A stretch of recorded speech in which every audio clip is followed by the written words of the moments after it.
अस्सलाम वालेकुम।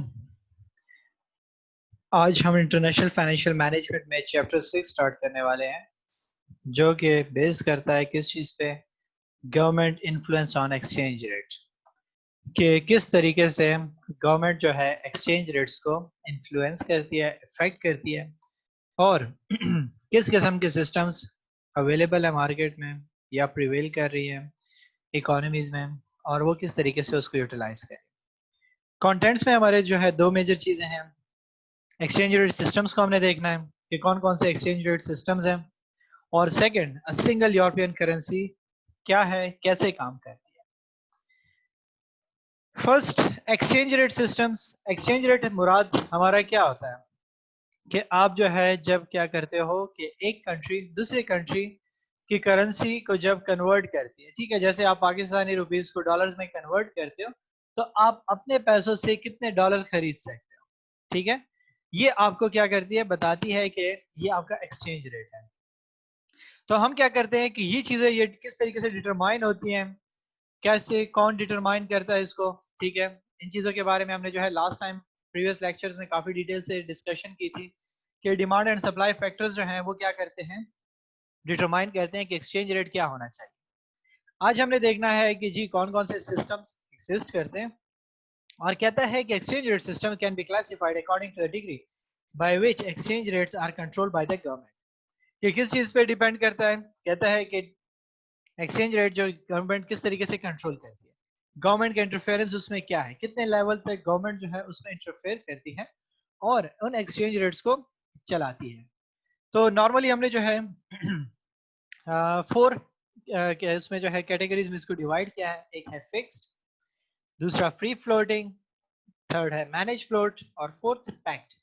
ये चार मेजर आपके पास कैटेगरीज हैं एक्सचेंज रेट सिस्टम्स की, जो है डिफरेंट इकोनॉमीज यूज करती हैं अपने नीड्स के अकॉर्डिंगली। स्टार्ट करते हैं पहले सिस्टम से, fix exchange rate system. Fix से नेम से ही शो हो रहा है कि आपका एक्सचेंज रेट क्या हो जाता है, आप क्या कर लेते हो, पहले से ही फिक्स कर लेते हो कि आपका जो है एक्सचेंज रेट जो है वो चेंज नहीं होगा, ना ही उसको मार्केट चेंज करेगी, ना ही आपके जो है क्या होगी कि कोई और फैक्टर जो है जिसकी वजह से आपका एक्सचेंज रेट जो है अप एंड डाउन होगा।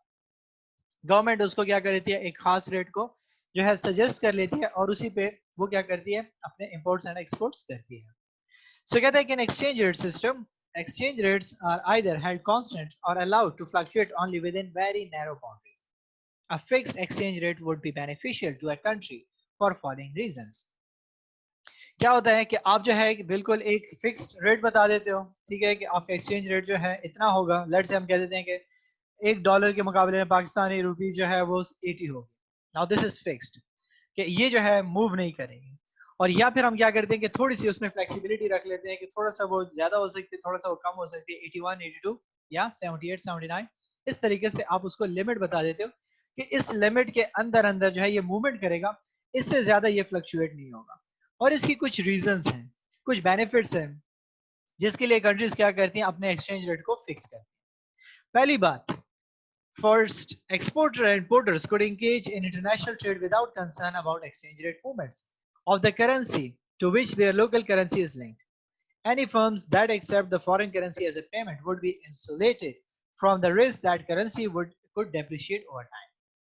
कि सबसे बड़ा खतरा क्या होता है, जब आप इंटरनेशनल ट्रेड करते हो तो क्या होता है कि आपके एक्सचेंज रेट मूवमेंट्स की वजह से प्रॉफिट जो है श्रिंक हो सकते हैं। तो जब एक कंट्री का एक्सचेंज रेट जो है क्या होगा, वो फिक्स होगा दूसरी कंट्री के मुकाबले में, क्योंकि दूसरे कंट्री के साथ, तो क्या होगा कि वो जो है जो ट्रेड करेगा उसके प्रॉफिट्स उसकी वजह से श्रिंक नहीं होंगे, ठीक है। सो वो वही रहेंगे जिस पे उनका एग्रीमेंट होगा, जितनी पेमेंट वहां पे डिसाइड हो जाएगी वही पेमेंट उसको जो है आफ्टर सम टाइम जब रिकवरीज करेगा तो उसको वो पेमेंट्स मिल जाएंगे। तो इससे क्या हुआ, एक तरह से वो जो है सेफ हो गया, अपने आप को बचा लिया उस रिस्क से कि जो उसकी जो है वैल्यू डेप्रिशिएट हो जाती थी या करेंसी डेप्रिशिएट हो जाती थी। In addition, any firm that needs to obtain the foreign currency in the future would be insulated from the risk of currency appreciating over time. और जो कंट्री क्या करती थी कि वो जो है वो पैसे रिसीव करेगी, ठीक हो गया, दूसरी कंट्री से, तो उसको क्या होता था कि वो जो अप्रिशिएटिंग ओवर टाइम हो जाता था वो भी रिस्क होता था, ठीक है, कि अगर करेंसी अप्रिशिएट हो गई तो फिर उसको कम पैसे मिलेंगे। तो अब वो खतरा भी कम हो गया। सो दोनों खतरों से वो बच जाता है कि डेप्रिसिएशन और एप्रिसिएशन दोनों से वो बच जाता है। Another benefit that firm could engage in direct foreign investment without concern about exchange rate movements of that currency. कि सबसे आसान बात उसके लिए क्या हो जाता है कि वो एफडीआई कर सकता है. जब वो एफडीआई कर लेता है तो एक एक्सचेंज रेट उसको पहले से पता होता है कि जब वो इस कंट्री में जा रहा है तो उसको पता है कि जी मेरी अर्निंग्स जो है वो कम नहीं होंगी, मेरी अर्निंग्स जो है वो एप्रिशिएट या डेप्रिशिएट नहीं होगी. पेमेंट्स अगर मेरी एप्रिशिएट होगी तो प्रॉब्लम बनेगी, या डेप्रिशिएट हो जाती है तो जो है उसमें उसको फायदा होगा. ठीक है, तो वो जो है खतरे और उन चीजों से भी वो बच जाता है. जो अमाउंट वहां पे जो है वो अर्न कर रहा है वही अमाउंट उसको मिल रही है जो एक एक्सचेंज रेट के साथ है, चाहे जितने टाइम के बाद भी हो उसकी वो अमाउंट जो है वो इंक्रीज या डिक्रीज नहीं हो रही होती. तो वो इस किस्म के रिस्क से भी अपने आप को महफूज समझता है कि जो है मैं इस रिस्क से भी बच गया कि कल को जो है जब मुझे पेमेंट्स रिसीव करनी पड़ती थी तो वो जो है क्या हो सकती थी, वो कम हो सकती थी, या मैंने जो है पेमेंट्स करनी है बैंक वगैरह को रीपेमेंट करना है लोन तो मुझे ज्यादा पे करने पड़ेगा, उससे भी बच जाता है. So कहता है कि in addition, investors would be able to invest funds in the foreign countries without concern that foreign currency dominating their investment might weaken over time. और जो थर्ड पर्सपेक्टिव है जब हम जो है फंड्स का जिक्र करते हैं, क्योंकि हमने पढ़ा हुआ है कि हमारी जो इंटरनेशनल ट्रेड होती है या फंड्स के जरिए से होती है या फिर आप क्या करते हो ट्रेडिंग करते हो. ट्रेडिंग क्या है? Import and export. Fund flow क्या है? आप दूसरे कंट्री के जो है बॉन्ड्स और शेयर्स खरीदते हो. तो जब इन्वेस्टर्स इस चीज को देख लेते हैं कि आपका जो है एक्सचेंज रेट स्टेबल है, वो मूव नहीं करेगा, तो वो क्या करते हैं कि वो उन कंट्रीज में जो है क्या करता है इन्वेस्टमेंट शुरू कर देता है जहां से उसको ज्यादा बेनिफिट मिलता है और उसको जो रिटर्न्स मिलते हैं वो भी उसके कम नहीं हो रहे होते. क्यों कम नहीं हो रहे थे? क्योंकि वो जो है उसकी करेंसी में जो वहां से पेमेंट्स आ रहे हैं वो क्या है, वो स्टेबल्स हैं. जिस तरीके से ट्रेड में उसके प्रॉफिट जो है मूव नहीं कर रहे, इस तरीके से यहाँ पे भी उसके प्रॉफिट जो है वो मूव नहीं कर रहे हैं. सो कहते हैं कि countries that attract a large amount of capital flows normally have lower interest rates. This can stimulate their economies. मसला क्या है कि ज्यादातर कंट्रीज क्या होती है कि जो large amount of capital flows जो है अपनी तरफ अट्रैक्ट करती है वो इंटरेस्ट रेट जो है वो कम देती है, उनके इंटरेस्ट रेट कम होते हैं. तो जिसकी वजह से क्या हो जाता है कि वो जो है दूसरे कंट्रीज में इन्वेस्टमेंट करते हैं जहां पे इंटरेस्ट रेट उनको ज्यादा मिलता है. ठीक है, सो कहते हैं कि if exchange rate begins to move too much, governments intervene to maintain it within the boundaries. In some situation, government will devalue or reduce the value of its currency against other currencies. और अगर आपके पास क्या हो गया कि exchange rate आपके पास जो है बहुत ज्यादा मूवमेंट शुरू कर देता है, ठीक है, और जो है क्या करता है कि लोग जो है ज्यादातर उसमें कोई इन्वेस्टमेंट कर रहा है, कोई जो है फंड्स निकाल रहा है, कोई क्या कर रहा है, तो करेंसी जो है अप एंड डाउन होना शुरू हो जाती है. तो फिर गवर्नमेंट क्या कर लेता है, सिचुएशन को देखता है कि अगर बहुत ज्यादा फंड्स जो है वो क्या हो रहे हैं, बाहर जा रहे हैं, या बहुत ज्यादा फंड्स आने लग गए हैं, तो वो क्या कर लेती है कि उसकी वजह से सिचुएशन को हैंडल करने के लिए फिर करेंसी को डिवैल्यू या जो है वो क्या कर लेती है, रिड्यूस कर देती है उसकी वैल्यू को. ठीक है, सो कहते हैं कि इन सिचुएशन इट विल रिवैल्यू और increase the value of its currency against other currency. A central bank action to devalue a currency in a fixed exchange rate system is referred to as devaluation. और जब कुछ जिस situation में countries क्या कर लेती हैं अपने जो है सिस्टम करेंसी को डिवैल्यू रिवैल्यू कर देती है, ठीक हो गया, उनकी वैल्यू को बढ़ा देती है.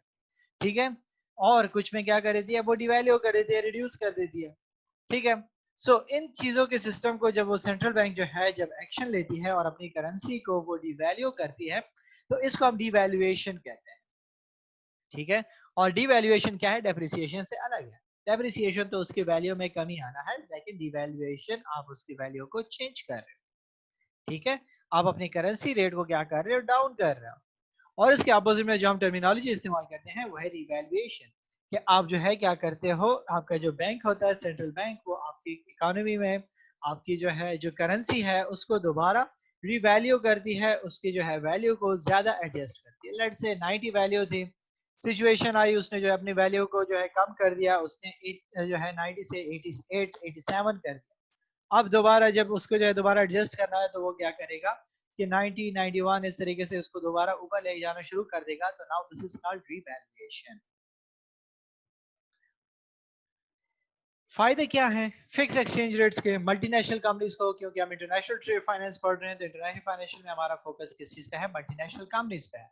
तो इसीलिए फायदे किसको होगा इस चीज का ज्यादा, वो जो है किनको है, मल्टीनेशनल कंपनीज को है. तो पहला फायदा क्या होगा एक्सचेंज रेट से, तो वो हमने जो है जाहिर सी बात है पहले ही डिस्कस कर लिया कि सबसे बड़ा फायदा उसको क्या हुआ, इंटरनेशनल ट्रेड, एफडीआई, और उसके जो है जो इंटरनेशनल फाइनेंसिंग वो कर रहा है वो आसानी से करेगा, उसको एक्सचेंज रेट का जो सबसे बड़ा खतरा होता है वो फेस नहीं करना पड़ेगा, और वो आसानी से क्या करेगा, अपनी जो है जो मैनेजमेंट है उसकी वो जो है उसकी प्राइसिंग करेगा, उसकी जो है कैलकुलेशंस कर सकेगा, क्योंकि एक्सचेंज रेट के मूवमेंट्स की वजह से उसके प्रॉफिट्स ना श्रिंक हो रहे हैं ना जो है उसकी पेमेंट ज्यादा हो रही है, तो वो रिलैक्स होगा।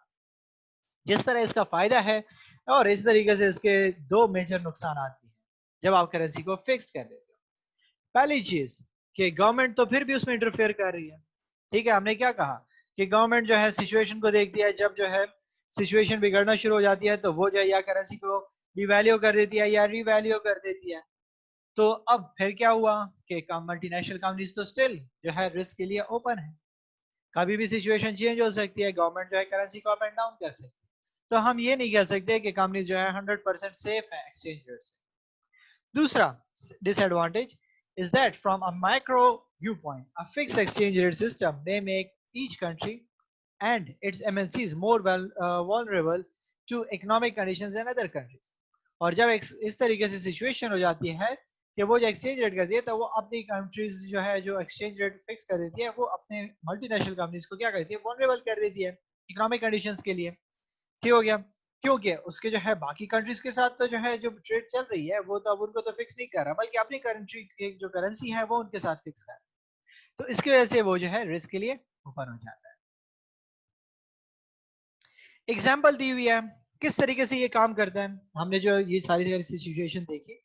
तो कहता है कि assume there are two countries in the world, the United States and the United Kingdom. Also assume a fixed exchange rate system and that these two countries trade frequently with each other. दो country हैं, United state और UK, कहता है कि सिर्फ यही दो country हैं, इसको जो है आप ध्यान में रख लो, इनके दरमियान फिक्स एक्सचेंज रेट चल रहा है।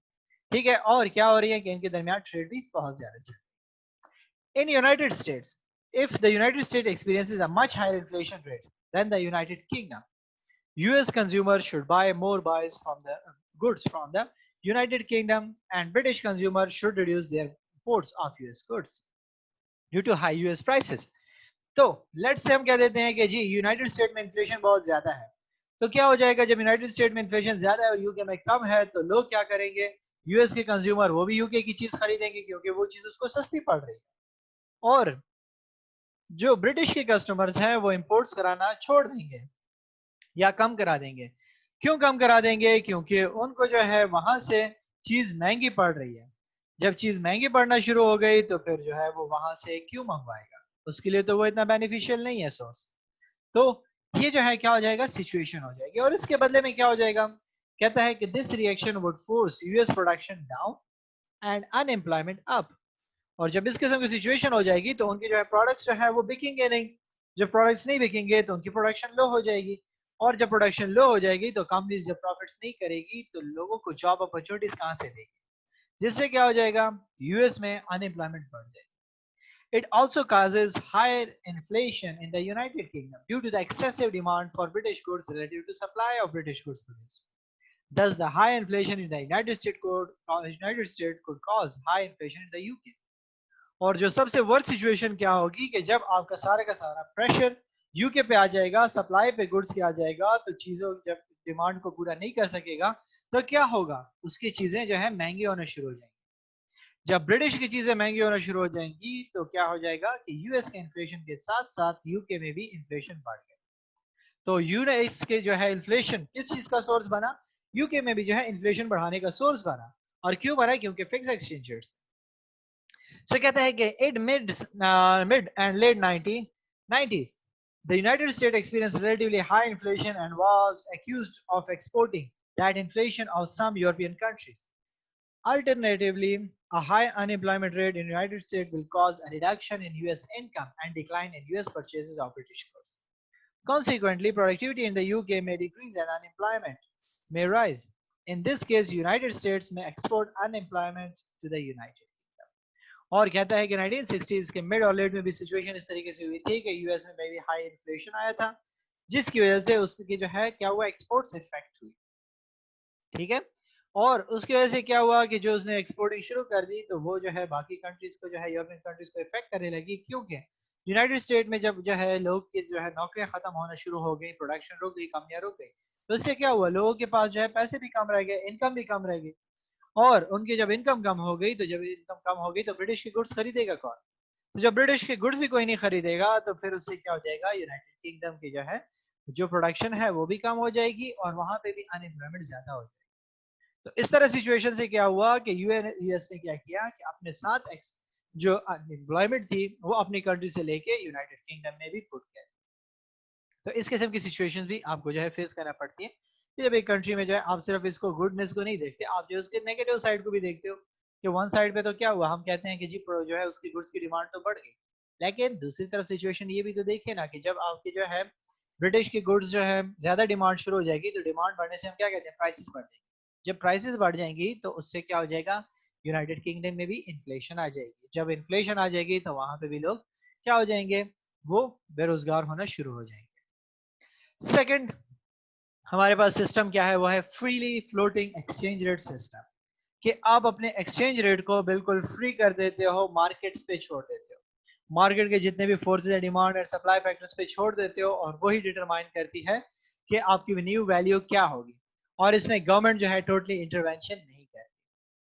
और यही बात इन्होंने लिखी हुई है, कहता है कि in free floating exchange rate values are determined by market forces without intervention by governments, whereas a fixed exchange rate system allows no flexibility for exchange rate movements.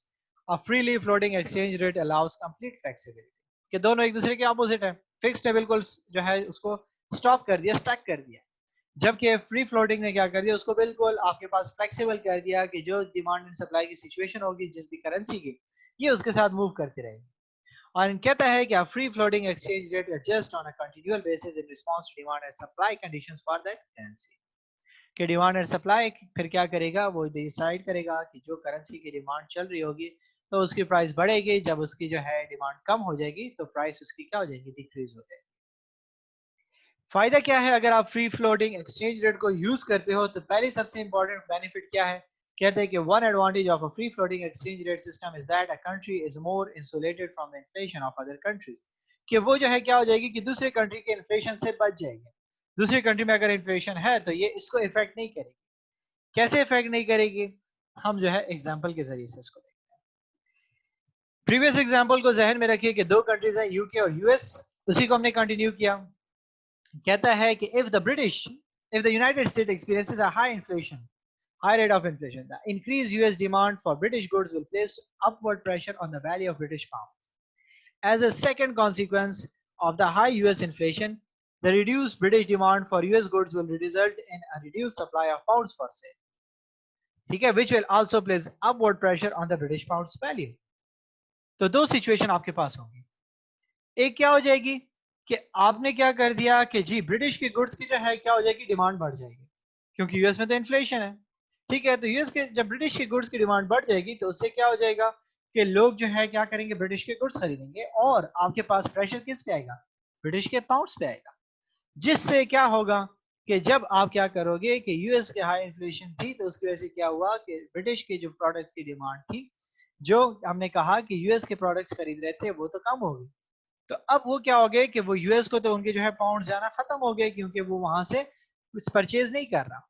सो क्या काम है कि goods will reduce in a reduce supply of pounds for sale, so which will also place upward pressure on the British pound. तो वहां से एक तरफ से डाउनवर्ड प्रेशर, दूसरी तरफ से अपवर्ड प्रेशर आ जाएगा। The pound will appreciate due to these market forces. It was not allowed to appreciate under the fixed rate system. तो क्या हो जाएगा कि जैसे ही आपके पास सिचुएशन चेंज हो जाएगी, रेट भी चेंज हो जाएगा। ठीक है, क्योंकि आपके पास क्या हुआ कि एक तरफ जो है उसके प्रोडक्ट की डिमांड जो है वो कम हो गई। ठीक है, प्रोडक्ट की डिमांड बढ़ गई ब्रिटिश के, तो ब्रिटिश के पाउंड जो है वो ज्यादा यूज होने शुरू हो गए। ठीक है, दूसरी तरफ क्या हो गई कि आपके पास जो है जो सिचुएशन थी वो ऑपोजिट होगी कि ब्रिटिश वाले जो है वो यूएस की चीजें तो नहीं खरीद रहे, तो उनके जो है वहां पे जा ही नहीं रहे पाउंड। तो ये क्या करेगा, एक नया रेट डिसाइड कर देगा, इक्विलिब्रियम पोजीशन इसकी चेंज हो जाएगी। This appreciation will make British goods more expensive for US consumer, even though British producers did not raise their prices. The higher prices will simply be due to the pound's appreciation. That is, a greater number of US dollars are required to buy the same number of pounds as before. और इससे क्या हुआ कि आपकी चीजों की कीमतें नहीं बढ़ी, जस्ट आपके पास क्या हुआ, आपकी जो है जो एक्सचेंज रेट था वो मूव हो गया। क्यों मूव हो गया? क्योंकि नया एक्सचेंज रेट आ गया, डिमांड और सप्लाई की सिचुएशन जो चेंज हो गई। तो अब जब सिचुएशन चेंज हो गई तो इससे क्या हो जाएगा कि आपकी जो है पाउंड जो है वो एप्रिसिएट हो जाएगा, और जब पाउंड एप्रिसिएशन उसकी हो जाएगी तो आपके पास जो है क्या हो जाएगा कि यूएस के अब जो है जब डॉलर्स क्या होंगे कि वो जब पाउंड्स को खरीदेंगे तो उसको ज्यादा पैसे देने पड़ेंगे। सो कहता है कि second, in United States the actual price of goods as measured in British pounds may be unchanged even though US prices have increased. British consumer will continue to purchase US goods because they can exchange their pounds for more US dollars due to British pounds appreciation against the US dollar. और क्या हुआ कि जब क्या जो है prices तो नहीं बढ़ी, ठीक हो गया, क्योंकि जो है वो क्या कर रही है उन चीजों को पाउंड्स में खरीद रही थी। ठीक है, सो अब पाउंड जो है वो स्ट्रांग हो गया। तो जब पाउंड स्ट्रांग हो गया तो अब क्या होगा कि वो थोड़े पाउंड देगा और ज्यादा चीजें खरीद सकता है। सिंपल सी एग्जांपल है, हमारे यहाँ देख ले कि पहले क्या होता था कि $1 पे जो है बाहर वाले जो है पाकिस्तानी चीज क्या करते थे कि 90 रुपए तक चीज खरीद सकते थे। लेकिन अब वो क्या कर सकते हैं कि उनकी लिमिट ज्यादा हो गई, क्योंकि जो है डॉलर स्ट्रांग है और हमारी करेंसी क्या हो गई है, जो है डिवैल्यू हो चुकी है, डेप्रिसिएट हो चुकी है। ठीक है, तो जिसकी वजह से क्या हो रहा है कि अब जो है वो 160 150 तक की लिमिट तक चीजें खरीद सकते हैं सिर्फ $1। तो सेम यही बात इन्होंने यहाँ पे डिस्कस किया फ्री फ्लोटिंग। दूसरा बेनिफिट क्या है इसका? Another advantage of free floating exchange rate is that a country is more insulated from unemployment problem in other countries.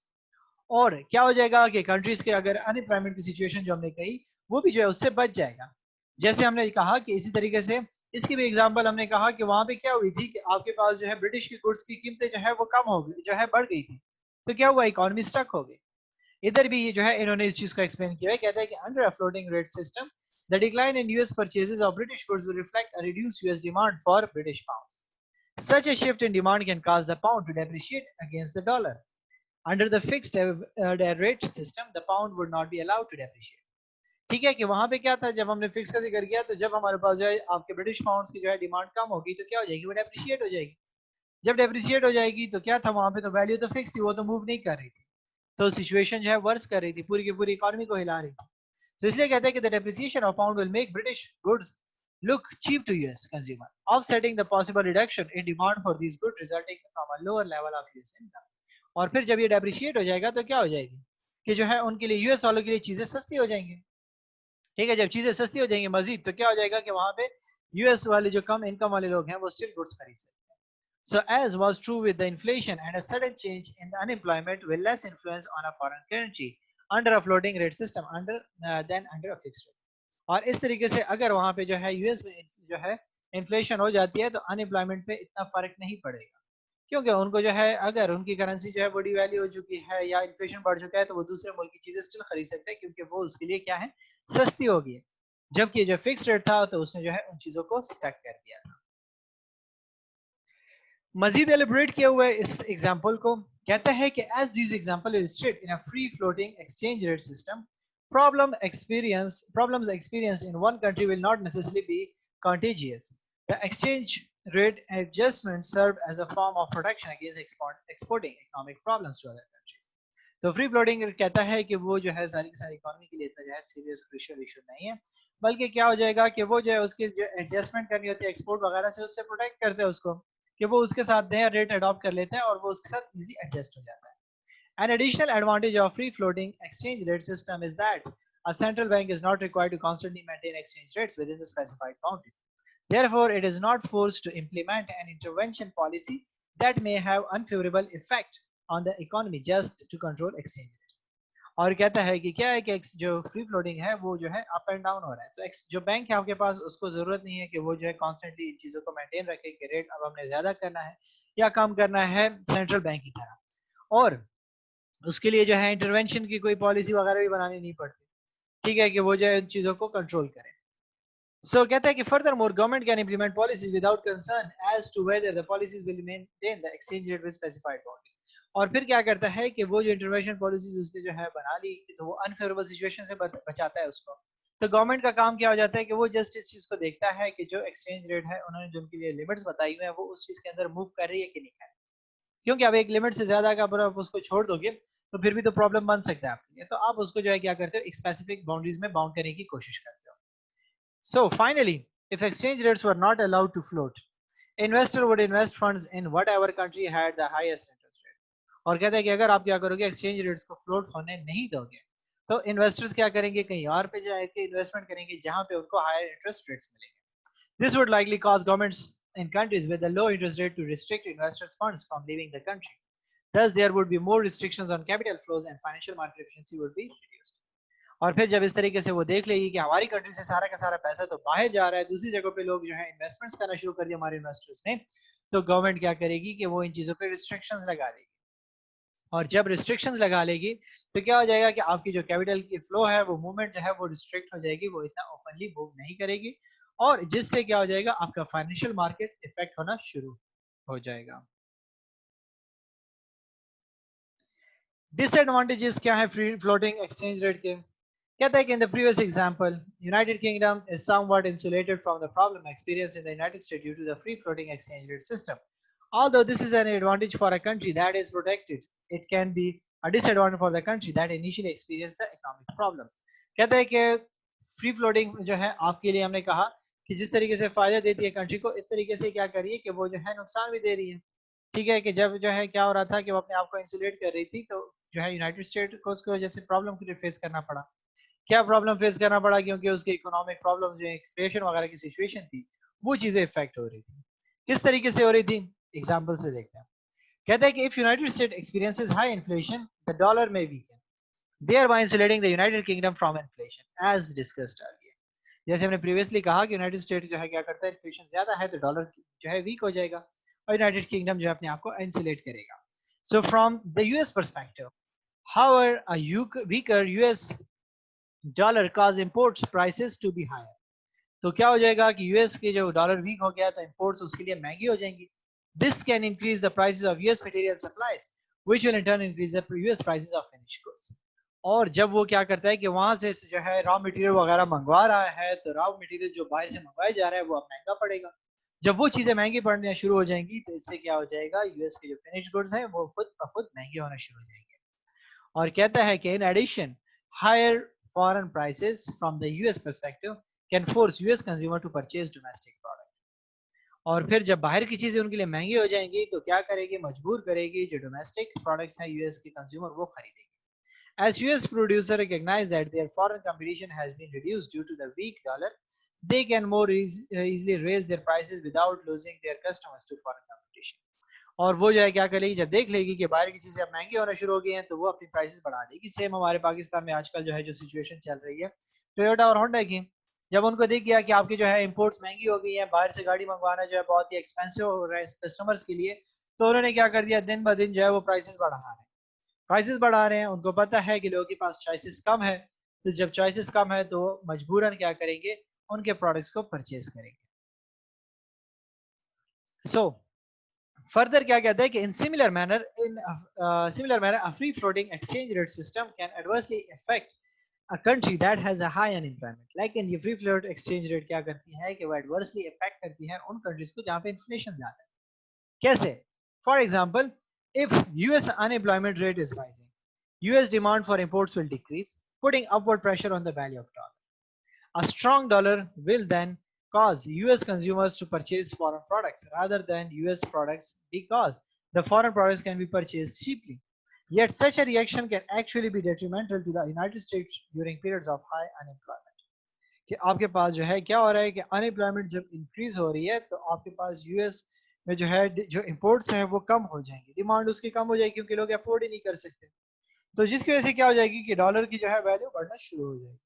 और फिर जब डॉलर स्ट्रांग हो जाएगा, तो यूएस के कंज्यूमर्स क्या करेंगे, वो ज्यादा परचेजेस कर सकेंगे अपने मुल्क की जगह पे, जो है वो क्या करेंगे, बाहर के प्रोडक्ट्स को खरीदेंगे. कि consumers to purchase foreign products rather, वो क्या करेंगे कि बाहर के प्रोडक्ट्स खरीदेंगे बजाय अपने मुल्क की चीज को खरीदने के. क्योंकि फॉरेन प्रोडक्ट्स क्या होंगे, वो आपके लिए सस्ते पड़ गए, आपकी करेंसी जो है स्ट्रांग होगी. तो इस वजह से कहता है कि such reaction can actually be detrimental to the united state during period of high unemployment. और इस किस्म की सिचुएशन जो है उसके लिए डेट्रीमेंटल होती है जब आपकी कंट्री में अनएम्प्लॉयमेंट रेशियो बहुत ज्यादा हो जाती है. Further, as these examples illustrate, a country's economic problem can sometimes be compounded by free floating exchange rates. Under such a system, MNC will need to devote substantial resources to measuring and manage exposure to exchange rate fluctuation.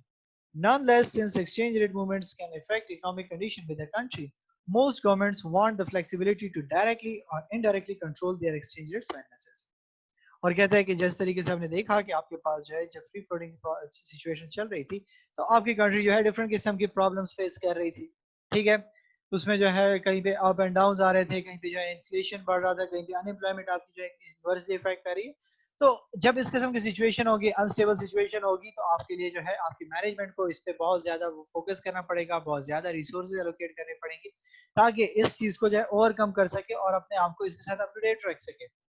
और इसकी वजह से क्या हो जाता है कि government जो है वो क्या करती है कि वो इसमें इंटरवेन करने की कोशिश करती है, एक्सचेंज रेट को कोशिश करती है कि वो कंट्रोल करे इनडायरेक्टली। डायरेक्टली तो वो नहीं करती, वो तो जो है बाइंग उस पर जो है डिमांड एंड सप्लाई पे छोड़ दिया।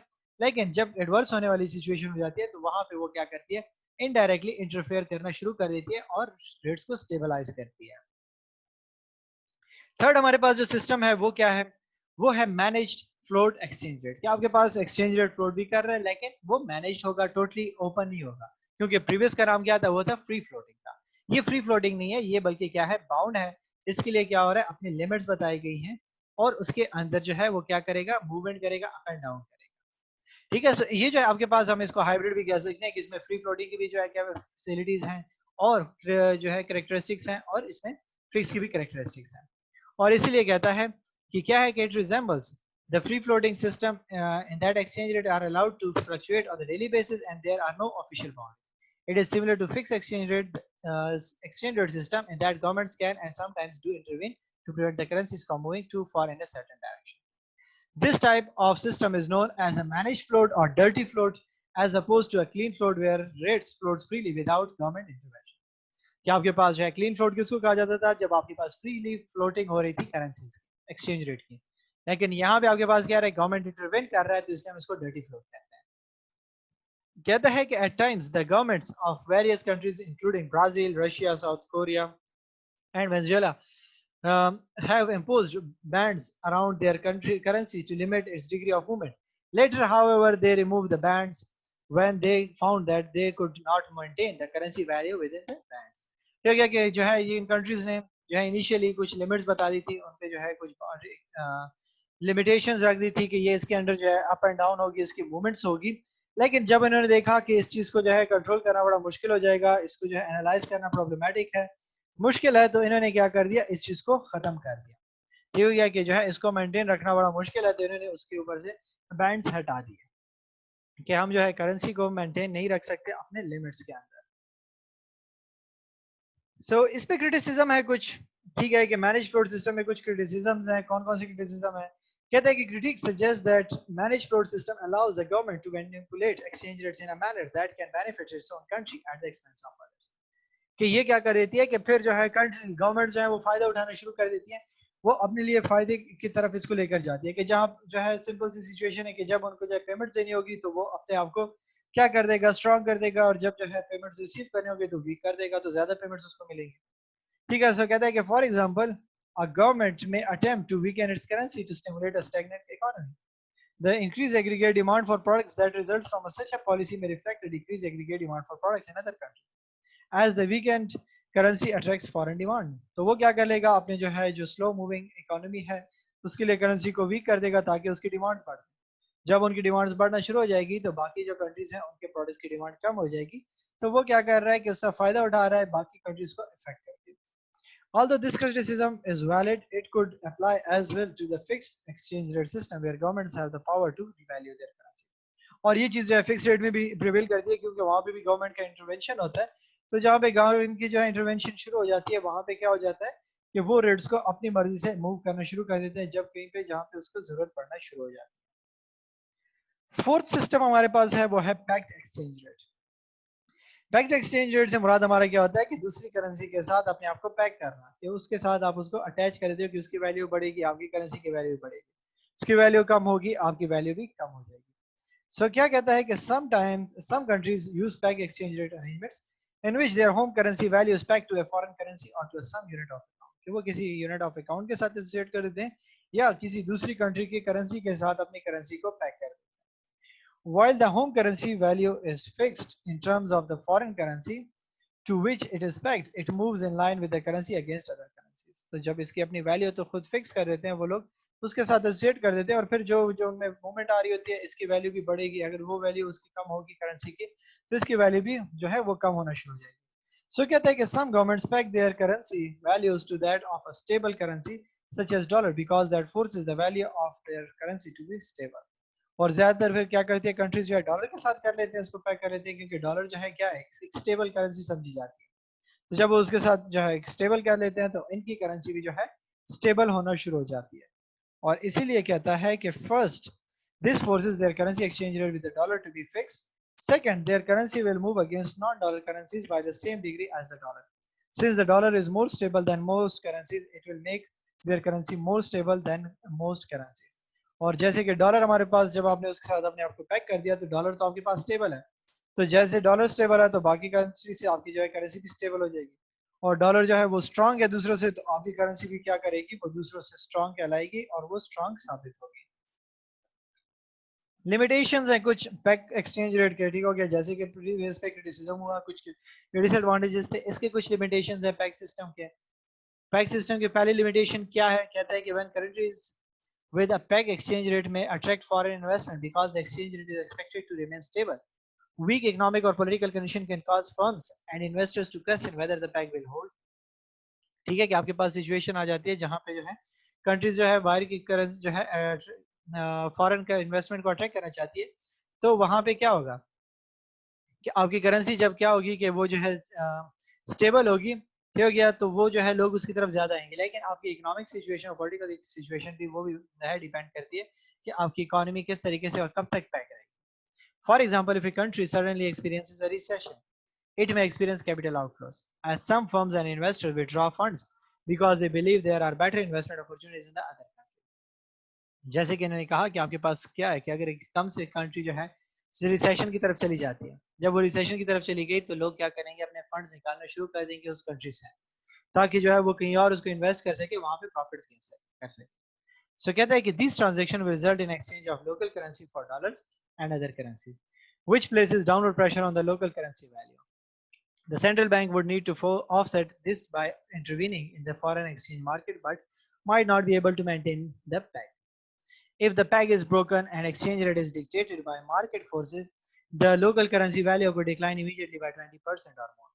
So क्या करेगी कि डायरेक्टली जो है जो बैंक्स हैं वो इंटरवेन करना शुरू कर देगी, वो उसको जो है ऑफसेट करेगी ताकि उनकी जो करेंसी है वो जो है स्टेबलाइज हो सके, क्योंकि आपके मुल्क से जो है वो सारे के सारे पैसे जा चुके हैं. तो जब आपके मुल्क से जो है पैसे जाना शुरू हो गए हैं तो आपकी जो है जो दूसरी कंट्री है और आपकी जो है अपने डॉलर के साथ जिसका आप पैक कर रहे थे उससे आपकी वैल्यू डिक्रीज होना शुरू हो जाएगी.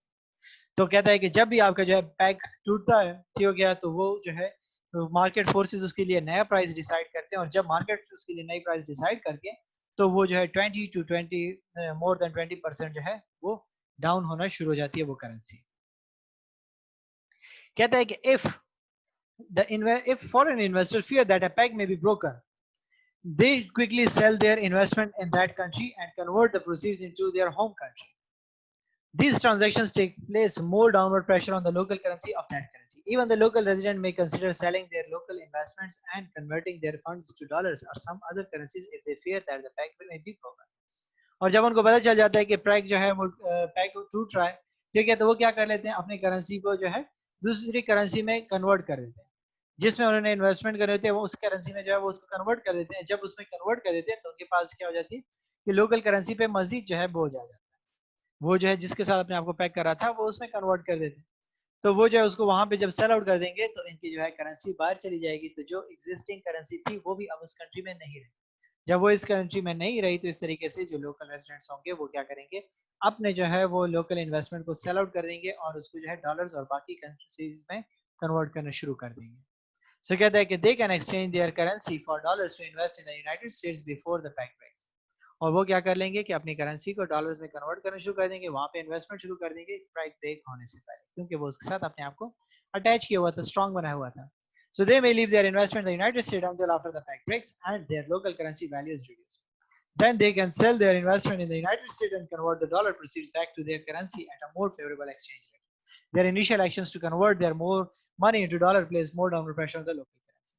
तो वो क्या कर लेंगे कि डाउन जो है, जैसे हमारे मुल्क में था, लोगों ने क्या किया कि जब देखा कि जी डॉलर जो है वो स्ट्रांग हो रहा है, पाकिस्तानी वैल्यू जो है करेंसी की वैल्यू डिक्रीज हो रही है, तो उन्होंने क्या कर लिया, डॉलर खरीदना शुरू कर दिया। ठीक है, डॉलर जब उन्होंने खरीद लिए तो उससे क्या हुआ कि जो है करेंसी जो थी वो वीक होना शुरू हो गई। क्यों?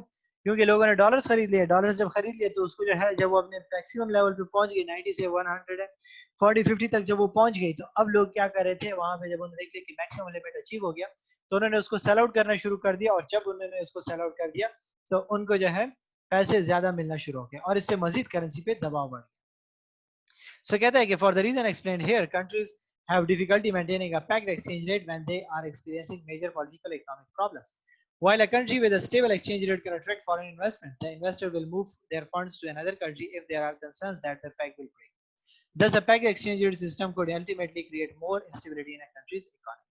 तो कहते हैं कि जब पॉलिटिकल इकोनॉमिक सिचुएशन इस तरीके से होगी कि इन्फ्लेशन हो सकता है या रिसेशन हो सकती है या डिफ्लेशन हो सकता है, तो किसी किस्म की भी जो है इस किस्म की सिचुएशन जब फेस करनी पड़ती है कंट्रीज को, तो वहां पे जो है एक्सचेंज रेट मजीद जो है वो क्या करता है, खतरे का बाइस बनता है।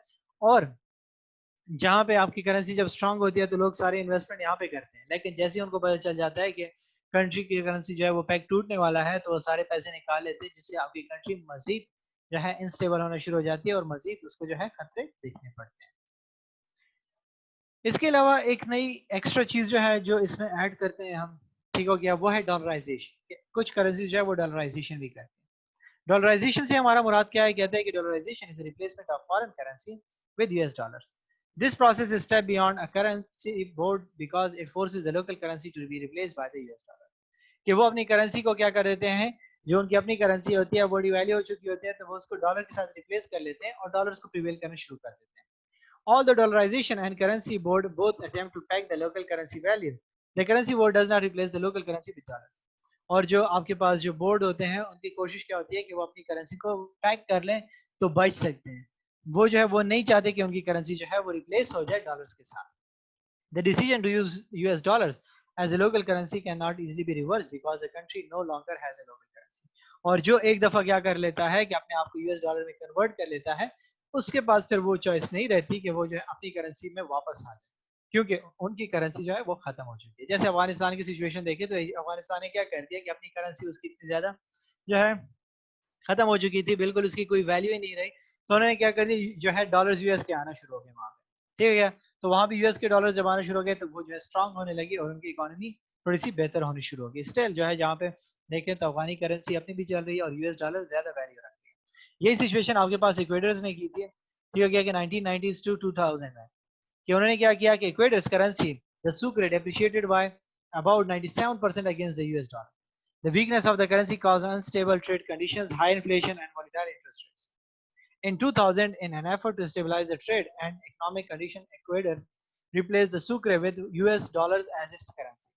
तो जब उन्हें देखा कि उनकी जो है 97% उनकी जो है करेंसी जो है डिवैल्यू हो चुकी है, तो फिर तो कुछ भी नहीं रहा। 3% से क्या होता है, उनकी ट्रेड सबको जो है वो खराब होना शुरू हो गई, उनकी जो है इन्फ्लेशन बढ़ गई और वॉलेटाइल इंटरेस्ट रेट्स होने शुरू हो गए। तो उन्होंने क्या कर दी, 2000 में मजबूरन अपनी करेंसी को रिप्लेस कर दिया यूएस डॉलर के साथ। By November 2000 inflation had declined and economic growth had increased, thus it appeared that dollarization had favorable effects. और 2000 के एंड नवंबर तक जब वो सिचुएशन पहुंच रही थी, तो उन्होंने देखा कि उनकी इकोनॉमी में जो है वो ग्रो करना शुरू कर दिया और उनकी जो है डॉलराइजेशन का मतलब जो है उनको ये पता चल गया कि डॉलराइजेशन में कन्वर्ट होने से क्या होता है, आपकी जो है करेंसी जो है या आपकी कंट्री जो है वो एक अच्छी फेवरेबल सिचुएशन देखना शुरू कर देती है। जो लास्ट टॉपिक है हमारा इस चैप्टर का इस वीक का, वो जो है वो है सिंगल यूरोपियन करेंसी।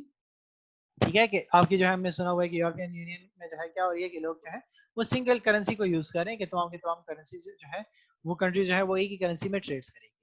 तो क्या कहता है कि 1991 the maastricht treaty called for the establishment of single European currency, कि उन्होंने कहा कि maastricht ट्रीटी ने जो है 1991 में कि हम एक जो है एक सिंगल करेंसी सिस्टम लॉन्च करते हैं ताकि हमारे जो ये बैरियर्स हैं वो खत्म हो सके। As of January 1st, 1999, the euro replaced the national currencies of 11 European countries for the purpose of commercial transaction executed through electronic transfers and other payment forms of payment. कि 1999 में जनवरी 1 को 11 मुल्कों ने जो यूरोपियन कंट्रीज थी उन्होंने क्या कर दिया कि अपनी ट्रांजैक्शंस को कन्वर्ट कर दिया, अपनी करेंसीज को कन्वर्ट कर दिया, अपनी जितनी भी ट्रांजैक्शंस वो होंगी उन्होंने कहा कि अब सिंगल करेंसी में ही होंगी। by June 1st, 2002, when the national currencies were to be drawn from the financial system and replaced with the euro, a 12th country had qualified for the euro. कि आपके जो है उन्होंने क्या कर दिया कि 2000 जून 1st 2002 में फिर क्या हुआ कि नेशनल करेंसीज को उन्होंने विड्रॉ कर दिया कि फाइनेंशियल सिस्टम से, और यूरो को जो है उन्होंने क्वालिफाई कर दिया कि एज ए जो है वो क्या होगी करेंसी, हम सारे के सारे कंट्रीज यूज करेंगे। मेंबरशिप कितनी है इस कंट्रीज की, ठीक हो गया कि कितने मेंबर कंट्रीज जो है वो क्या कर रहे हैं कि जो है यूरोपियन करेंसी को यूरो को यूज कर रही है। तो कहता है कि जी the agreement to adopt the euro was a major historical event, ये बहुत बड़ी हिस्टोरिकल इवेंट है कि सारी के सारी कंट्रीज जो है अपने करेंसीज को एक कर दें, क्योंकि कहता है कि countries that had previously at the war with each other at various times in the past were now willing to work together toward a common cause, क्योंकि वो एक दूसरे के दुश्मन थे और अब वो जो है एक हो गए और एक ही करेंसी पे आना शुरू हो गए। तो ये एक बहुत ही बड़ी एक बात थी।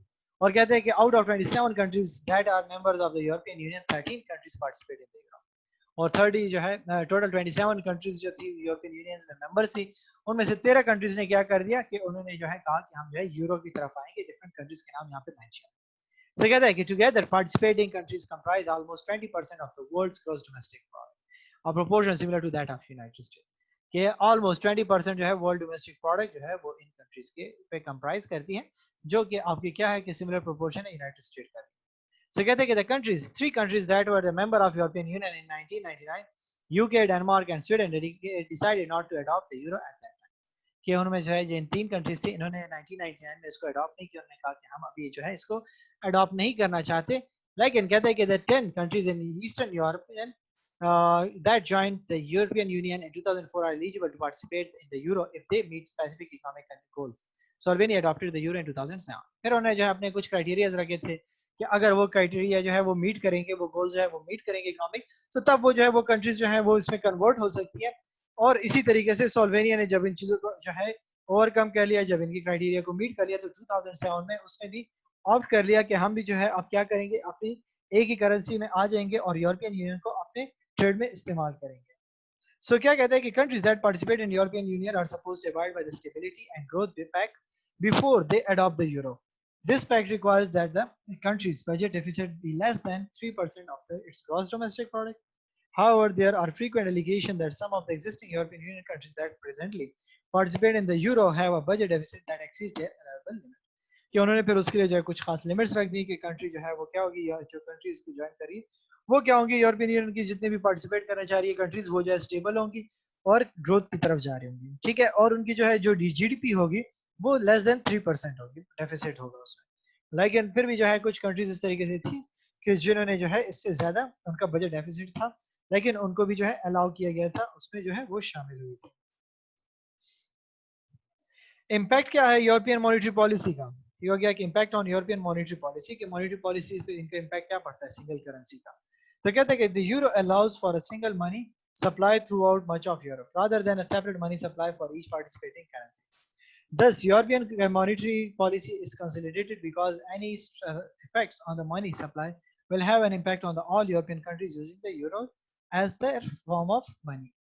The implementation of a common monetary policy may promote more political unity among European countries with similar national defense and foreign policies. कि यूरोपियन यूनियन पे इस पे के जो है करेंसी का इम्पैक्ट क्या पड़ा कि उस पे जो है जितनी भी कंट्रीज थी उन सारे के सारे जो है वो जो ट्रेड वगैरह थे उनकी जो मॉनेटरी पॉलिसीज थी वो एक ही पे बेस करने लगी और वो थी यूरो।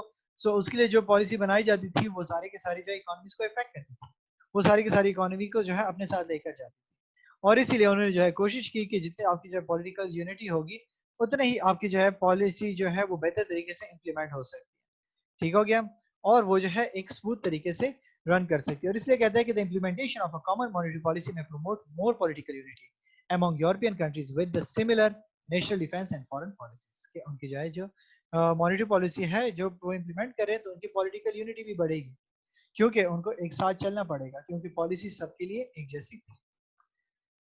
इसके लिए जो है उन्होंने फिर एक बैंक जो है जो काम करता है इस करेंसी के लिए, वो है European central bank.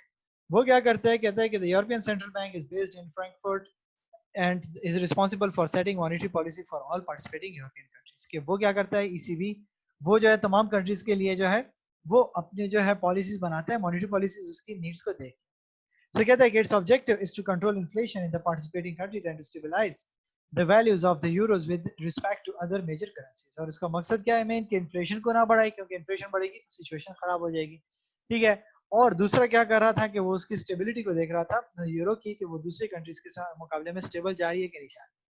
So thus the ECB's monetary goal of the price stability and the currency stability are similar to those of individual currencies around the world, but differ in that they are focused on the group of countries instead of a single country। कि वहां पे जैसे bank का काम क्या होता है कि वो मॉनेटरी स्टेबिलिटी, प्राइस स्टेबिलिटी और इसके लिए काम करते हैं, ठीक है। इस तरीके से ये भी जो है उसके लिए काम कर रहा है, लेकिन इसका मकसद क्या था कि वो जो है एक कंट्री के लिए काम नहीं कर रहा, बल्कि वो क्या कर रहा है कि ग्रुप ऑफ कंट्रीज हैं जिनके लिए वो सारी की सारी पॉलिसीज बना रहा है और उनके लिए वो सारी की सारी सिस्टम को अरेंज कर रहा है। सो कहता है कि implications of European monetary policies क्या है, implications उसकी क्या है। कहते हैं कि although a single European monetary policy may allow for more consistent economic conditions across countries, it prevents any individual European country from solving local economic problems with its own unique monetary policy। कि ये क्या करता है कि सारी की सारी countries के लिए, जो हमने क्या कहा कि मॉनेटरी पॉलिसी को ये सॉल्व करने की कोशिश करते हैं, मॉनेटरी पॉलिसी बनाते हैं। और क्या करता है कि कोई भी कंट्री को जो है वो अपनी अलग जो है मॉनेटरी पॉलिसी जो है बनाने नहीं देता कि वो अपनी अलग पॉलिसी चलाए, क्योंकि वो सारी की सारी इकोनॉमीज को इफेक्ट करेगी। सो इसीलिए कहता है कि European governments may disagree on the ideal monetary policy to enhance their local economies, but they must agree on a single European monetary policy. Any government policy used in a particular period may enhance conditions in some countries and adversely affect others। कहता है कि इस पे जो है European countries की government जितनी भी थी, यूरोपियन गवर्नमेंट जितनी भी थी, वो जो है आइडियल मॉनेटरी पॉलिसी पे डिसएग्री कर रही थी कि, और चाहती थी कि वो लोकल इकोनॉमीज पे फोकस करें, क्योंकि हम कि वो अपनी इकोनॉमीज को एनहांस करने के लिए जो है वो आइडियल सिचुएशन की तरफ जाए। कहता है लेकिन इस पे जो है क्या था कि जो है सिंगल यूरोपियन मॉनेटरी सिस्टम पे उनको एग्री होना चाहिए, क्योंकि आइडियल सिस्टम तभी पॉसिबल है जब एक सिस्टम सबके दरमियान चल रहा होगा। लेकिन कहता है कि इसमें जो है जो चेंजेस आ रही होती है या जो एक कंडीशन एक कंट्री की दूसरी तरह होती है, सब कंट्रीज की कंडीशन एक जैसे तो नहीं चल रही होती, तो किसी के लिए वो फेवरेबल हो जाती थी, किसी के लिए जो है वो अनफेवरेबल हो जाती थी। सो कहता है कि each participating country is still able to apply its own fiscal policy, tax and government expenditure decision. However the use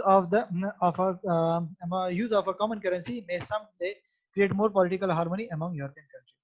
और कहता है कि इनको जो है ये इजाजत थी कि वो अपनी जो है फिस्कल पॉलिसी वो खुद डिजाइन कर सकते थे, वो जो है डिसीजन के बारे में वो खुद ले सकते थे, लेकिन कहते हैं कि कॉमन करेंसी जो है मजीद इकोनॉमिक उनके दरमियान हार्मनी क्रिएट करेगी with the passage of time, जैसे जैसे ये सारे के सारे प्रॉब्लम्स उसमें ओवरकम होते जाएंगे। नेक्स्ट कहता है कि impact on the business with in the Europe, इसका इफेक्ट यूरोप में क्या पड़ा, जो उनके बिजनेसेस थे उन पे क्या यूरो का फर्क पड़ा। कहता है कि the euro enables residents of participating countries to engage in a cross border trade flows and capital flows throughout the so called eurozone of participating countries without converting to a different currency। Currency exchange rate का फर्क खत्म हो गया, कोई भी currency का exchange नहीं हो रही, जितने के ट्रेड होगा उतने ही पैसे मुल्क में आएंगे, सबसे बड़ा बेनिफिट उनको हुआ। The elimination of the currency movement among European countries also encourages more long-term business arrangement between the firms of different countries, as they no longer have to worry about adverse effect due to currency movement। और उन्होंने क्या कर दिया कि जैसे ये barrier खत्म हो गया तो लोगों ने मजीद बिजनेसेस जो है एक दूसरे के कंट्री में स्टार्ट कर दिए, क्योंकि उनको ये खतरा भी खत्म हो गया कि उनकी जो है करेंसी में अप एंड डाउन आएंगे तो उनको नुकसान होगा, या वो एक्सचेंज रेट को कन्वर्ट करेंगे तो उससे उनके लिए प्रॉब्लम्स फेस होंगी, तो वो सारी की सारी प्रॉब्लम्स उनकी ओवरकम होंगी। सो कहते हैं कि 10 firms in different European countries are increasingly engaging in all type of business arrangements, including licensing, joint ventures and acquisition। और इस वजह से क्या हो रहा है कि ज्यादातर जितने भी बिजनेसेस हैं वो डिफरेंट एग्रीमेंट्स में अपने आप को बाउंड कर रहे हैं, चाहे वो एक जॉइंट वेंचर्स हो, एक्विजिशंस हो या लाइसेंसिंग हो, क्योंकि उनको इस चीज का खतरा कम हो चुका है। बाकी कहता है कि प्राइसेस की सिचुएशन क्या है। कहता है कि prices of products are now more comparable among European countries as the exchange rate between the countries is fixed, thus buyer can more easily determine where they can obtain products at the lower cost। जैसे कि exchange rate fix हो गया तो अब वो determine कर सकते हैं कि कहाँ पे कौन सी चीज सस्ती है, विदाउट एक्सचेंज रेट की इम्प्लीकेशन कि वो वहां से मंगवा सकते हैं। जैसे पाकिस्तान से पहले लोग क्या करते हैं, बाहर से सेलफोन और ये चीजें मंगवाते थे, लेकिन अब क्या हो गया कि उनको पता चल गया कि इनकी जो है करेंसी डिवैल्यू हो चुकी है, तो अब वो जो है बाहर की चीज उसके इतनी फेवरेबल नहीं है। लेकिन जब आपको पता हो कि कौन सी कंट्री की करेंसी जो है स्टिल आपकी जो है चीजें जो है सस्ती है, लो प्राइस में आपको मिल रही है, आप वहां से परचेज करने के लिए ऑप्ट कर देते हैं उनको। ट्रेड फ्लो की सिचुएशन क्या थी। कहता है कि trade flow between the participating European countries have increased because exporter and importers can conduct trade without concern about exchange rate. और ट्रेड जो है वो आपके पास बढ़ना शुरू हो गया, इंपोर्ट्स एंड इंपोर्ट जो है वो इंक्रीज होना शुरू हो गई, क्योंकि अब उनको एक्सचेंज रेट का खतरा खत्म हो चुका था। कहता है कि to extend that there are more trade flows between these countries, Economic conditions in each of these countries should have a larger impact on the other European countries, and economies of these countries may become more integrated.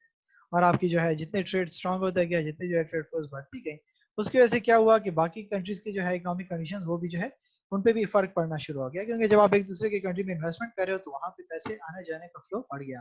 तो इस वजह से क्या हुआ कि वो जो है मजीद कनेक्टेड होने लगे और इकोनॉमीज जो है मजीद स्ट्रांगली जो है एक दूसरे के साथ इंटीग्रेट होना शुरू हो गए। इम्पैक्ट ऑन फाइनेंशियल फ्लोज, ठीक है, वो तो हमने ट्रेड की सिचुएशन देखी। फाइनेंशियल फ्लोज पे, इनफ्लोज और आउटफ्लोज पे क्या सिस्टम पड़ा, ठीक है। तो कहता है कि single European currency forces the interest rate offered on the government securities to be similar across the participating European countries. Any discrepancies in rate would encourage investors within these European countries to invest in a currency with the high rates, which would realign the interest rate among these countries. So क्या हुआ कि जब single currency का system हुआ तो वहां पे क्या होना शुरू हो गया कि गवर्नमेंट ने जो सिक्योरिटीज देना शुरू कर दी, जो भी यूरोपियन कंट्रीज थी वो सिमिलर थी, एक जैसे एक तरह से ऑफर इंटरेस्ट रेट देने लगी। क्योंकि और अगर कहीं पे जो है कुछ डिस्क्रिपेंसी पाई जाती थी तो वो क्या होता था कि वो जो है वो जब उसमें इन्वेस्ट करते थे तो वो खुद जो है बराबरी में आना शुरू हो जाती थी, वो उनके इंटरेस्ट रेट जो है अलाइन होना शुरू हो जाते थे दूसरे के साथ। कहता है कि हाउएवर द रेट में still very between two government securities with the same maturity if they exhibit different level of credit risk. अब डिपेंड करता है क्रेडिट रिस्क की सिचुएशन भी, तो आपके पास जो है एक फैक्टर प्रिवेल करता है कि अगर आपका जो है जब एक्सचेंज रेट जो क्रेडिट रिस्क है वो अगर सिचुएशन चेंज है तो उसकी वजह से आपके पास इंटरेस्ट रेट चेंज हो सकता है। So कहता है कि stock prices are now more comparable among the European countries because they are denominated in the same currency. Investors in the participating European countries are now able to invest in the stock throughout these countries without concern about exchange rate risk. Thus, there is more cross-border investing than there was in the past. So क्या हुआ कि जब उन्होंने देखा कि दूसरी countries में जो है जहाँ पे फेवरेबल उनको सिचुएशन नजर आती थी या स्टॉक उनको सिक्योर नजर आते थे या जो है वो ज्यादा रिटर्न्स वाले नजर आना शुरू हो जाते थे, तो वो वहाँ पे इन्वेस्टमेंट करने शुरू कर दिया उन्होंने। और इससे क्या हुआ कि जो पहले आपके पास जो फ्लो फंड्स हो रही थी वो इतनी ज्यादा नहीं थी, लेकिन अब जो आपके पास क्रॉस बॉर्डर था वो इन्वेस्टमेंट बढ़ना शुरू हो गई। और कहता है कि since stock market prices are influenced by expectation of economic conditions, the stock prices among the European countries may become more highly correlated if economies among these countries become more highly correlated. और कहता है कि आपके पास जो है stock prices क्या है वो एक्सपेक्टेशंस पे बेस करते हैं कि उनकी इकोनॉमिक कंडीशंस कैसे होगी। तो जब ये जितने कंट्रीज एक दूसरे के साथ जो है कोरिलेटेड थी, जितनी कोरिलेशन उनके दरमियान ज्यादा होगी उतने ही जो है वो क्या होगी, उनकी इकोनॉमीज भी कोरिलेट होना शुरू हो जाएंगी। So investors from other countries who invest in European countries may not achieve as much diversification as in the past because of the integration and because the exchange rate effects will the same for all markets whose stocks are denominated in euro. Stock market in these European countries are also likely to consolidate over time now that they use the same currency. और आपके पास क्या हुआ कि diversification की situation खत्म हो गई, क्योंकि आपके पास जब जितनी कंट्रीज जो है वो इंटीग्रेट होंगी उतनी उनके दरमियान जो है वो मूवमेंट कम होगी, वो इतने जो है फंड्स की जो है सिचुएशन वैसी होगी, रिटर्न्स इतना ज्यादा अप एंड डाउन नहीं हो रहे होंगे। तो इस वजह से क्या हो जाएंगे कि आपके पास जो है जो डाइवर्सिफिकेशन है वो सिचुएशन कम होना शुरू हो जाएगी और आपके जितने भी जो है यूरोपियन कंट्रीज हैं वो कह रही है कि कंसोलिडेट होना शुरू हो गई उनकी करेंसीज में। बॉन्ड इन्वेस्टर की क्या सिचुएशन थी, कहते हैं कि bond investors based in these European countries can now invest in bond issued by governments and corporations in these countries without concern about exchange rate risk as long as the bonds are denominated in euros। कि जब तक आपके जो है जो भी bonds euros में चल रहे थे तो चाहे वो गवर्नमेंट्स की थे या कॉर्पोरेशन जो थी वो क्या करना शुरू कर दिया, उन्होंने इन्वेस्टमेंट बढ़ा दी ठीक हो गया बॉन्ड्स में, क्योंकि उनको एक्सचेंज रेट का डिफरेंस खत्म हो गया, क्योंकि bond is a kind of a loan. So उन्होंने वो चीजें लेने शुरू कर दी और उसमें जो है वहां पे उनके लिए रिस्क खत्म हो गया। So some European governments have already issued bonds that are redenominated in euros because the secondary market for some bonds issued in Europe with other currency domination is now less effective.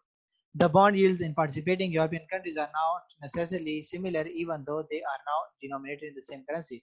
The credit risk may still be higher for issuers in a particular country. कि आपके पास जो कुछ countries थी उन्होंने क्या कर दिया कि आपने जो है रिडोमिनेट करना शुरू कर दिया अपने जो है बॉन्ड्स को, ताकि क्योंकि सिचुएशन में देख ली कि अब आपके पास जो है कुछ बॉन्ड ऐसे हैं जो सेकेंडरी मार्केट्स में फ्लो करते हैं तो वहां पे जो है वो इतने अट्रैक्टिव नहीं होंगे, तो इसलिए जो है उन्होंने क्या कर दिया कि उसके लिए नेसेसरी स्टेप्स लेने शुरू कर दिए। लेकिन स्टिल अगर हम देखें तो क्रेडिट रिस्क जो है स्टिल एक बहुत बड़ा प्रॉब्लम है आपके लिए अगर वो जो है वो ज्यादा शामिल था उसमें, क्योंकि क्रेडिट वर्दीनेस और ये सारी की सारी क्राइटेरिया मीट होना भी बहुत इंपॉर्टेंट है। फिर कहता है कि इम्पैक्ट ऑन एक्सचेंज रेट क्या पड़ता है, ठीक है, एक्सचेंज रेट भी तो हमने देखना होगा कि अगर आपकी करेंसी एक होगी तो उसका इम्पैक्ट क्या हो जाएगा एक्सचेंज रेट पे। तो कहता है कि one major advantage of single European currency is the complete elimination of exchange rate risk between the participating economy European countries, which could encourage more trade and capital flows across borders, क्योंकि जब एक currency होगी है सबकी तो अब exchange rate का risk जो है टोटली खत्म हो चुका है। तो अब आपके चाहे ट्रेड हो या कैपिटल फ्लोज हो वो ज्यादा इनकरेज होने शुरू होगी। In addition, foreign exchange transaction costs associated with transactions between European countries have been eliminated और उनके दरमियान जो cost आपको फेस करनी पड़ती थी वो भी खत्म हो गई। The single European currency is consistent with the goals of Single European Act to remove trade barriers between the European borders, since exchange rate risk is an implicit trade barrier. कि आपके पास जो इनका मेजर गोल था जो single European act का, कि वो क्या था कि इस चीज को खत्म कर दिया जाए जो आपके पास जो बैरियर बना हुआ है एक्सचेंज रेट का। जो एक्सचेंज रेट है वो सबसे बड़ा बैरियर है, जब वो खत्म हो जाएगा तो हमारी ट्रेड इजी हो सकेगी। So कहता है कि the euro's value with respect to the US dollars changes continuously. The euro's value is influenced by the trade flows and capital flows between the set of participating European countries and the United States, since these flows affect supply and demand condition. और आपके पास जो है Euros के dollar के मुकाबले में अगर हम देखें तो आपके पास जो है वैल्यू स्टिल जो है अप एंड डाउन हो रही है। क्यों हो रही है? क्योंकि वो जो है यूएस है उसकी अपनी जो है स्ट्रॉन्ग इकोनॉमी है, क्योंकि उसकी करेंसी जो है अपने तरीके से मूव करी, इनकी अपनी तरीके से मूव करी है। सो जितना वहाँ पे ट्रेड इधर उधर जो है उनके दरमियान शुरू हो जाएगा तो उनकी जो करेंसी जो रेट होगा वो क्या हो जाएगा, सप्लाई एंड डिमांड कंडीशंस पे बेस करना शुरू कर देगा। कहते हैं कि its value with respect to Japanese yen is influenced by the trade flows and capital flows between the set of participating European countries and Japan. और जो आपके पास जापानीज येन के मुकाबले में इसकी जो यूरो है वो भी इन्फ्लुएंस हो रहा है किस चीज की वजह से, कि जितनी भी यूरोपियन कंट्रीज हैं जिनका ट्रेड जापान के साथ हो रहा है तो उसके जो है ट्रेड और कैपिटल की वजह से वो भी अप एंड डाउन सिचुएशन में आ रही है, वो उससे इफेक्ट हो रही है। So कहता है कि European countries that participate in the euros are still affected by the movements in its value with respect to other currencies such as the dollar. Furthermore, many US firms are still affected by movements in the euros value with respect to the dollar. और still जो है आपके पास चाहे इन्होंने अपने वो separate system बना लिया लेकिन फिर भी क्या है कि आपकी जो है ये यूरो जो है वो डॉलर के मुकाबले में अप एंड डाउन हो रही है, उसमें इफेक्ट पड़ रहा है। लास्ट में हम देखते हैं कि status report on the euro क्या है। कहता है कि the euro has experienced a volatile ride since it was introduced in 1999. Its value initially declined substantially against the British pound, the US dollar, and many other currencies. In October 2001, for example, 33 months after it was introduced, its value was 0.88 or about 27% less than its initial value. The weakness was partially attributed to capital outflows from the euro. क्योंकि जब आपके पास क्या हुआ कि 1999 में जब ये चीज आई तो उनकी जो है करेंसी ने जो है काफी वॉलेटिलिटी देखी, क्योंकि up and down sharp and up and down आते रहे किस चीज के मुकाबले में, पाउंड के मुकाबले में और डॉलर्स के मुकाबले में। और जब 2001 में 33 मंथ्स गुजरने के बाद जब क्या हुआ कि जो है इनकी वैल्यू को देखा गया तो 0.88 थी, जो कि 27% अपनी उसकी इनिशियल वैल्यू से कम थी जब वो लॉन्च हुआ था। सो कहता है कि ये जो है वजह क्या थी इसकी, कि कैपिटल आउटफ्लो की वजह से थी, कि लोगों ने जो है फंड्स यूरोप से निकाल लिए थे, यूएस की तरफ चले गए। सो कहता है कि bye 2007 however the euro was valued at $1.35 or 53% above its value in October 2001. The rebound in the euro was triggered by the relatively high European interest rates compared to US interest rate in the 2001 to 2003 period, which attract capital inflows into the euro. और फिर जब इन्होंने क्या कर दिया कि अपने जो है जब इन्होंने इंटरेस्ट रेट को जो है बढ़ा दिया तो लोगों ने क्या करना शुरू कर दिया, अपने जो है इन्वेस्टमेंट्स वापस यूरोप लाना शुरू कर दिया। और जब यूरोप में वापस इन्वेस्टमेंट आना शुरू हो गई तो उसकी करेंसी क्या हो गई, स्ट्रांग हो गई और 53% जो है अपनी वैल्यू से अबव होना शुरू हो गई। ये हो गया जो अक्टूबर 21 को थी, 2001 को थी, ठीक है। 0.88 से अब जो 1.35 पे आ गए। तो ये सारे के सारे आपके पास जो है सिंगल करेंसी के बेनिफिट्स थे, उनके जो है तरीकेकार था जो हमने स्टडी किया। अगर यहाँ तक आपका कोई क्वेश्चन है तो मुझसे पूछ सकते हैं, otherwise today for today that is enough.